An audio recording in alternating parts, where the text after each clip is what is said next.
Adam Pellerin, Andy Brickley, Judd Sirott here with you for episode number 34 of the Hockey Hub podcast, talking about the Bruins win over the Rangers, the next one against the Wild, and the 3 total games that the Bruins have left before the break. And during that break, of course, we will have the 4 Nations tournament, USA, Canada, Sweden, and Finland all battling as the best on best returns.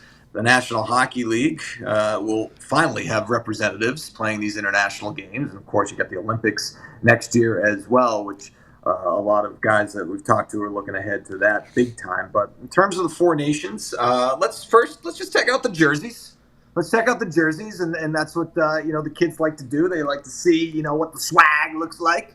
So let's take a look at what the jerseys look like for these teams. Team USA, and there's the 4 Nations face-off. There's a little nod to the 1980 Miracle on Ice team as well on this jersey, and sort of traditional. You guys like that?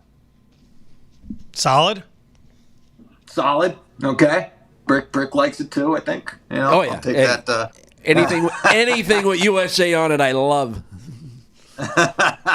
There you go. So that's Team USA, and you got Canada, obviously, and just looking at the schedule, February 12th kicks off at Bell Center in Montreal as Team Canada's jersey.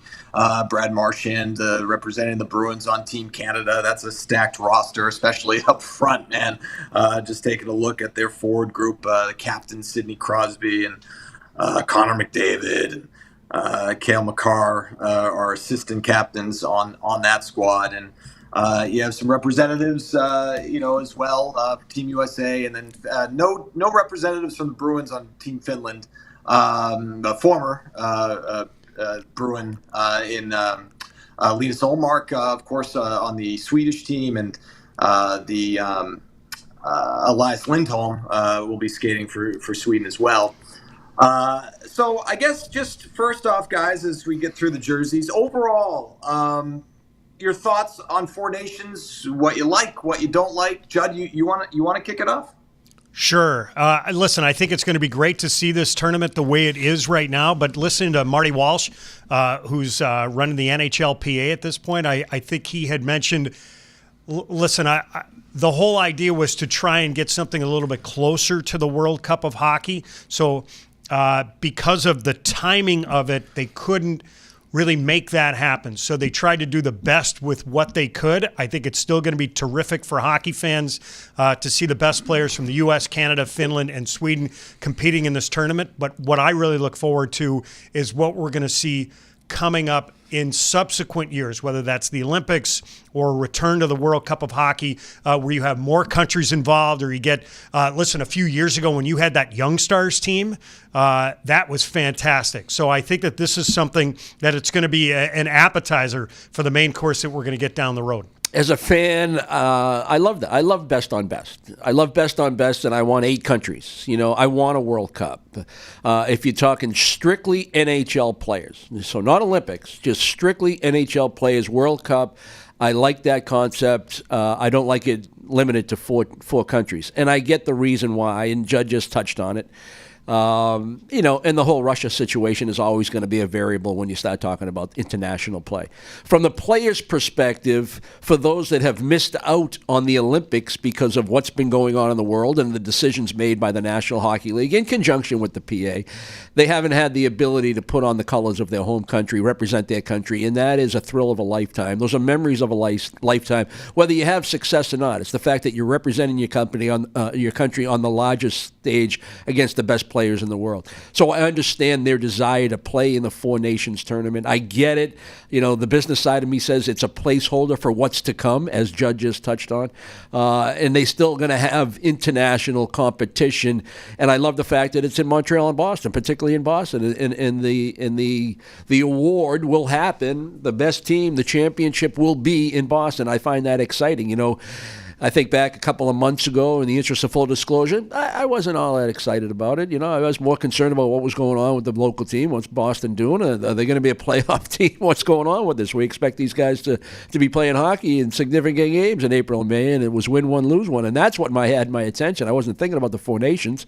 And then when we got closer to it, we're all talking about, all right, let's see, the first week I'm going to go to the Bahamas and, whatever. We're talking about how we were going to spend our off time with the 2 weeks off. But the closer we've gotten to it and to see the passion and the desire and the want from the players, I get a little bit more excited about what's going to happen, particularly right here in our backyard. And I'm excited now because I'm anticipating a U.S.-Canada final, and I'm hopeful that that's what it is, no disrespect to the other two countries. But when you look at the roster and the probabilities, that's what I'm hoping for. I hope that's what we get, and I hope the turnout and the excitement level is exactly what the league and we all want.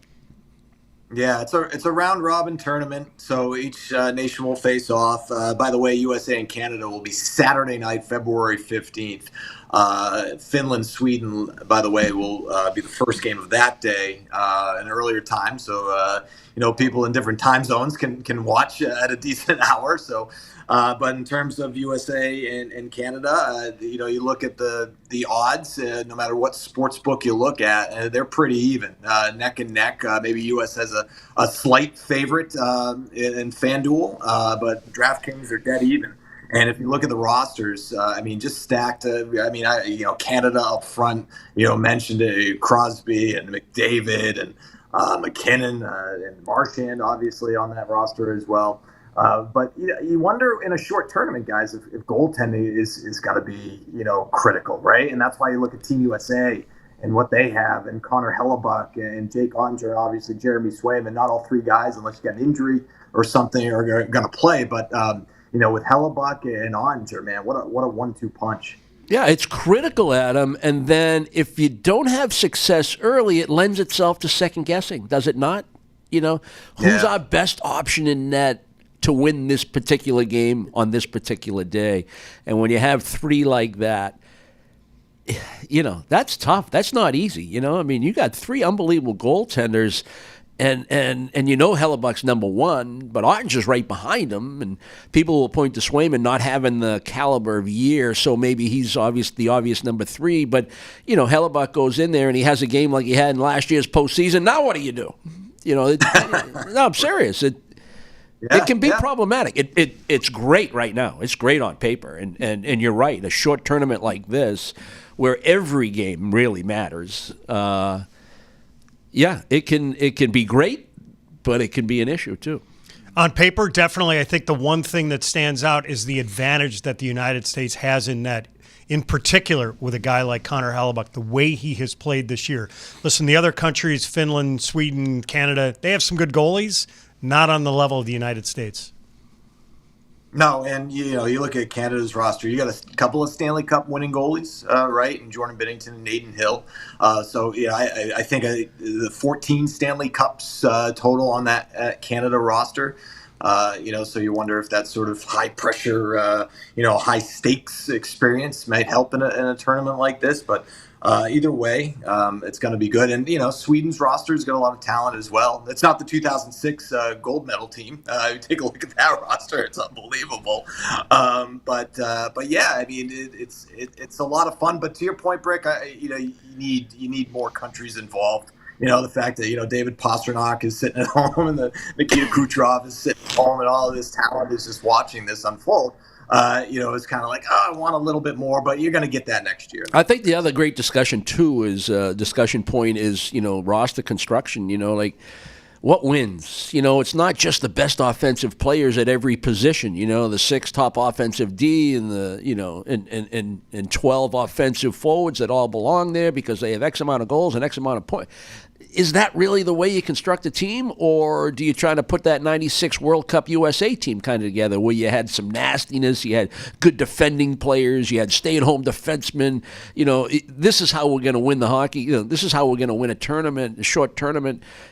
So not only can we talk about the goaltending, because it can be a difference maker, but it's that roster and how do you play the game and how do you win? We talk about winning battles, and what are we going to see? This isn't going to be flag football. This is going to be hockey. This is going to be hockey playing for your country, and stuff is going to matter, and emotions are going to run a little high.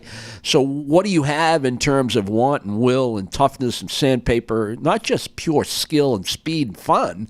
It's going to be hockey. It's competitive. It can get physical, and that's what I'm curious to see when you start talking about the rosters and who's the favorite and why, and can a team like Finland, who generally for a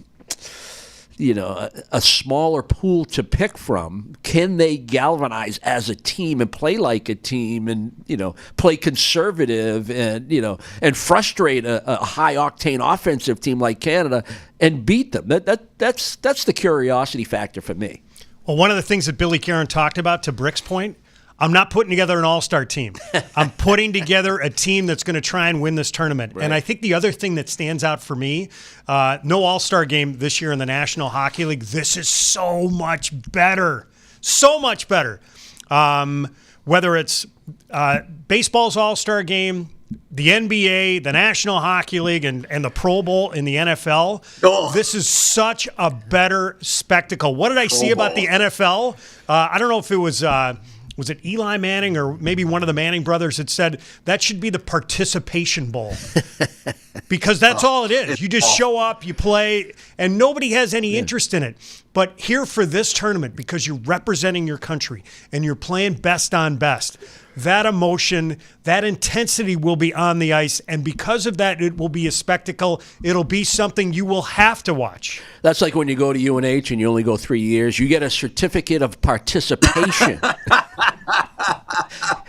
You don't get a degree. By the way, the Pro Bowl, I'm glad you brought that up. That is I can't believe that thing still. Well, I know why it exists, right? But yeah, but Judd, wait a second, Judd, it's the worst visual experience out of any of the All-Star games. Yeah, it's so much better, and I agree. We all agree. I'm not sure somebody like David Pastrnak would agree. Right? So that goes to our point of 4 nations, and the players in this league that are dynamic, that are not going to be part of this, maybe they'd rather go to an all-star game. I don't know. Maybe not. But from our perspective, yeah, this is so much better, but not for everybody, perhaps. No. So, Brick, I think you and I had the conversation with the general manager early in the season that he wanted to see 2 more teams added. Yeah. 1, guys who are snubbed. Yep. And 2, awesome. the guys on countries that are not participating, and throw those teams in the mix. Yeah. That would be fabulous. Make it a world team? Make it a world team, maybe?